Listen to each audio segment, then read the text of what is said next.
Hello everyone, this is Mystical Arcane, back again with Under the Veil, Chapter 12. This is the last and final part.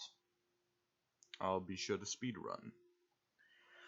The spell caught all three doxies and knocked them straight to the ground. Another swish conjured a net-like sack and bundled them all up in one fell swoop, then chucked the bag into the corner to deal with later. No longer distracted, Sans finally looked around the room they were standing in. It was, as Sirius may or may not have mentioned, a drawing room, which here means a room where guests can be received and entertained. So really, it doesn't have much to do with drawing at all. Opposite a pair of tall windows curtained strong was a very large tapestry of what appeared to be a family tree. There were also two dusty sofas sat facing each other, a fireplace full of cold ash, and a couple of shortened tables in the corners. Oh, and a piano. Don't know how he missed it on the first glance. Seeing the musical instrument made Sans a bit nostalgic for his own trombone. Anyway, there's not really much to this room, Ed Sirius, eyeing the large tapestry as if they had personally insulted him. Just more dusty old furniture. Anyways, there's not really much to this room, just more dusty furniture. Hans, recalling the earlier warning that said dusty furniture might cause significantly more danger than coughing, decided to check it out, or rather, check it out, and swept his magical senses through the entire house. Oh, wow. Whoa, that's a lot of magic stuff. He observed, almost sort of blinded by the density of the spellwork. Then he paused, catching something darker, yet darker than any other signature he'd ever sensed. Something that reminded him of a shattered red wraith with only broken remnants where there should be a soul.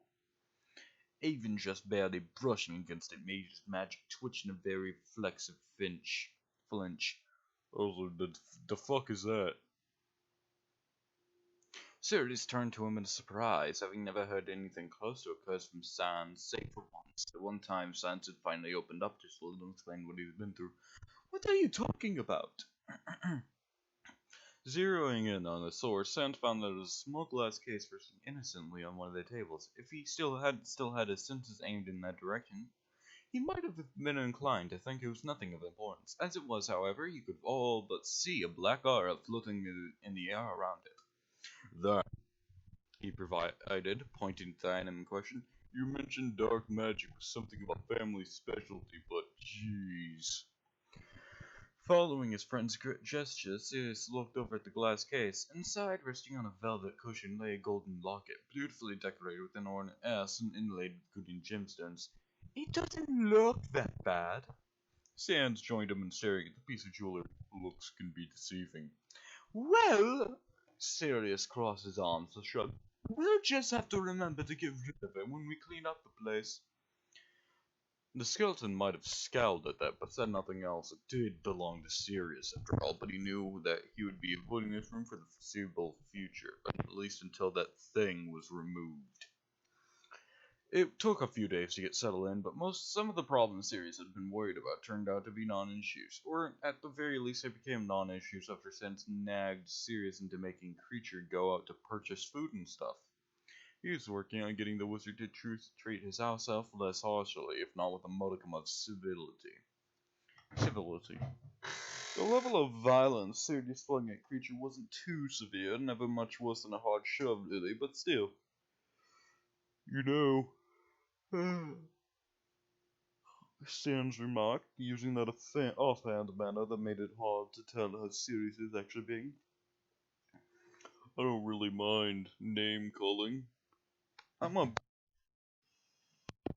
be right back real quick.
I don't really mind name calling. Glancing up from the stacks of books and loose pages littering the table, the two of them were hanging out in the library. As had become the norm, Sirius frowned. He had literally kicked the creature out a couple of minutes ago, and he didn't trust the little bastard nearly as far as he could throw him, so it was easy to guess that the skeleton might be going somewhere with this. And he shrugged. Just saying. I mean, if I can be polite after an accusation of murder, I don't think it'd kill you to be a little bit nicer. I am impressed with that, by the way. Sirius turned back to the table of research, flipped a few pages of the book he had opened, scanned through the few paragraphs, and flipped back. Merlin knows I couldn't deal with that. Despite having none, I have pretty thick skin. So I've noticed both of those things. The wizard grinned, leaning back in his chair.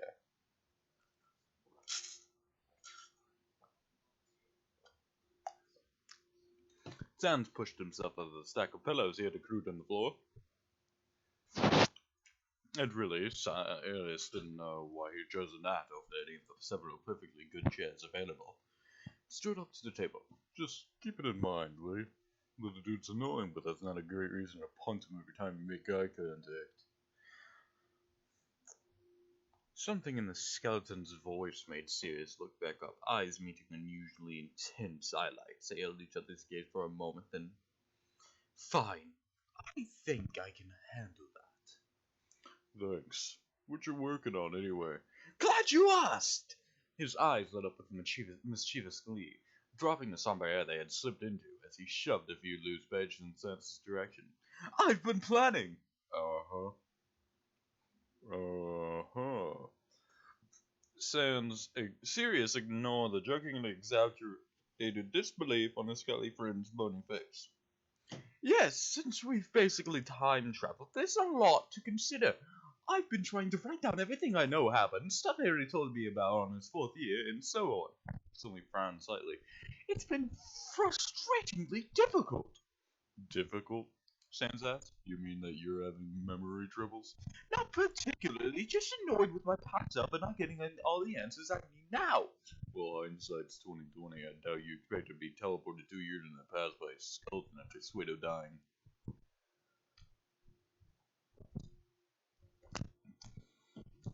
The wizard nodded. Obviously, yes, he couldn't say yet. But, Sans continued, gesturing to the selection of thick books Sirius had laid out for him. I doubt you need magical tomes to help jog your memory. Sirius flipped the pages he had mercifully pushed over with a grin advising, Read them, Rattles! I didn't shove them at you to be ignored. So Skeleton did, flipping quickly through his friend's notes. They were filled with line after line of text written in Sirius's pointed cursive scroll, sketches that looked like runic formulas and careful diagrams of something circular, along with plenty of significantly less careful doodles. While the handwriting did make it a bit difficult to make out some words, sometimes even full sentences, Sans had experience reading through messy research. Is that the glamour thing you mentioned back a few days ago? That's right! The wizard said, sounding smug. It's taking longer than I'd like to modify the spell itself, make it stronger, but I've worked out how to anchor a weaker version to a bracelet you can wear on your upper arm. Sans wasn't prepared to catch the stare of the circlet of metal that was chucked at him. It was a bracelet in question, a band about as wide as 2 fingers, and marked with a series of runes.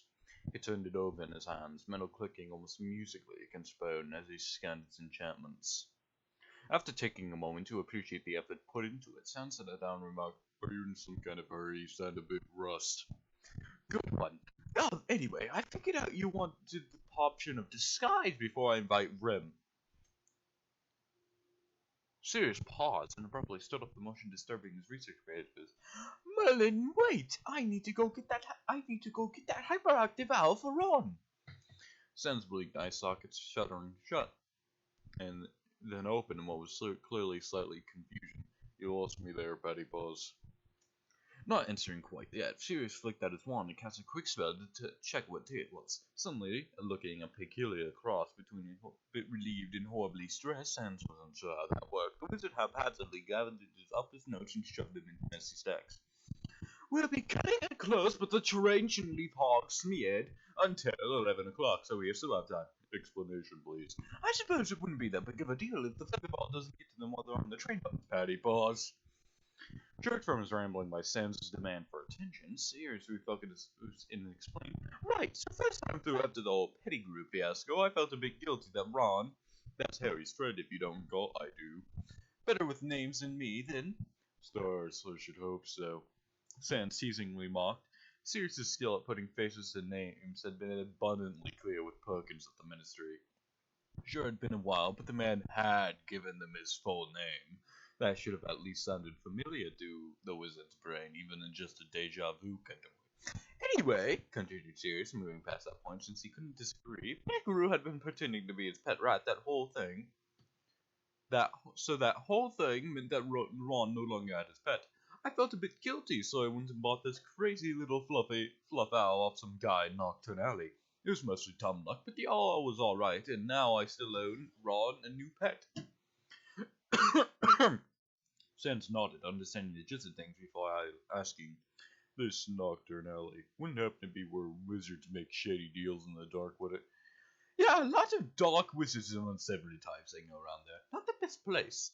And you've mentioned a diagonal before, too. Is it perhaps less than perpendicular? Sirius looked positively confused now, staring at his friend in a very no clue where you were going with this matter. Maybe, I guess the buildings aren't very straight. Wow. The skeleton touched one hand to his forehead, staring blankly in the middle distance as he wrapped around his non-existent brain around something. Just a step and a half away from Asgore level naming skill. I appreciate the puns, but wow, is there a Horizon Alley somewhere as well? Yes, but it doesn't have many stores. Basically, just a cross street by an alley that turns to Nocturne Alley. I was being sarcastic, but I mean, really. Waving off the pun name debate direction, the conversation I turned to, Sirius said, I think I've already told you the wizards have peculiar naming sense. Right now, I need to go find Pidgewiggin for Ron. The owl was named Pidgewiggin. Wasn't my idea. He had reached the library door and was now holding it open, waiting on Sans and looking in to move on. Well, are you coming? Sans was interested, of course, but first, tapping the silver bracelet sitting on the table, he asked, This works. The glamour doesn't actually have much color yet, but you definitely won't look skeletal.